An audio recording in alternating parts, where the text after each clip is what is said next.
Partai Demokrasi Indonesia Perjuangan bisa dibilang merupakan partai pemerintah saat ini. Ini karena Presiden Joko Widodo selaku pemimpin pemerintahan merupakan kader partai berlambang kepala banteng itu. Bahkan, Joko Widodo disebut petugas partai. Seiring makin dekatnya pemilihan umum 2024, PDIP dengan kadernya itu seperti menunjukkan riak-riak ketidakharmonisan. PDIP bersikap tidak selazimnya partai pemerintah yang semestinya mendukung kadernya, namun lebih menyerupai partai oposisi. Misalnya, kritikan Sekretaris Jenderal PDIP Hasto Kristianto terhadap proyek food estate atau lumbung pangan yang disebutnya sebagai bagian dari kejahatan lingkungan. Hasto menyebut praktek food estate telah disalahgunakan karena hutan-hutan dibabat habis, sementara food estate itu sendiri tak terbangun dengan baik. Anggaran triliunan pun lenyap, sehingga menurut Hasto, hal itu jadi bagian dari kejahatan terhadap lingkungan. Padahal, food estate merupakan program Presiden Joko Widodo. Proyek ini sendiri sudah dilontarkan Presiden Joko Widodo dalam sidang tahunan MPR tahun 2020 lalu. Food estate merupakan sebuah daerah yang ditetapkan sebagai lumbung pangan baru di Indonesia. Lumbung pangan baru tersebut juga bagian dari Program Strategis Nasional atau PSN tahun 2020-2024. Riak keretakan PDIP dengan Presiden Joko Widodo juga merembet ke daerah. Saat konsolidasi kepala daerah se-Jawa Tengah asal Partai Banteng itu di Semarang pada Selasa 15 Agustus, PDIP tidak mengundang putra Joko Widodo, Gibran Rakabuming Raka, yang juga wali kota Solo.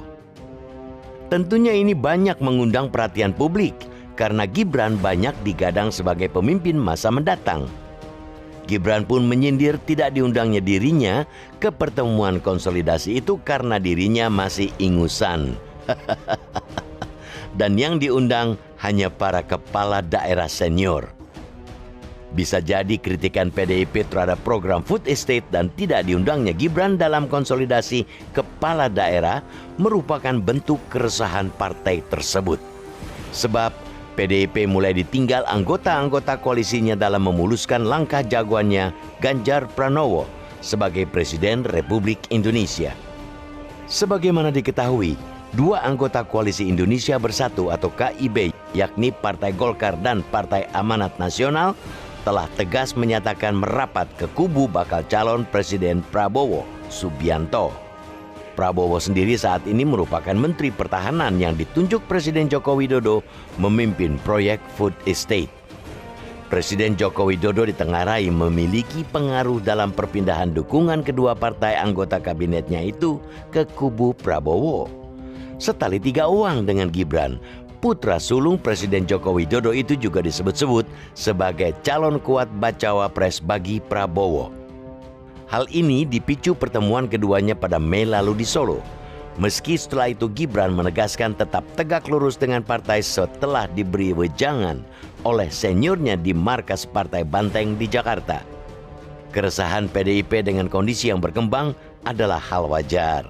Namun semestinya keresahan disampaikan bisa melalui mekanisme partai, bukan diumbar ke publik sehingga dapat memicu pandangan adanya riak-riak ketidakharmonisan. Keresahan PDIP juga tidak semestinya dilontarkan melalui kritik yang menegasikan kinerja kadernya. PDIP semestinya memberi solusi jika melihat adanya masalah program kerja pemerintah. Kritik terbuka menjadi kontraproduktif jika justru datang dari elemen yang masih satu badan dengan pemerintah sendiri. Ibaratnya, PDIP seperti menepuk air di dulang, terpercik muka sendiri.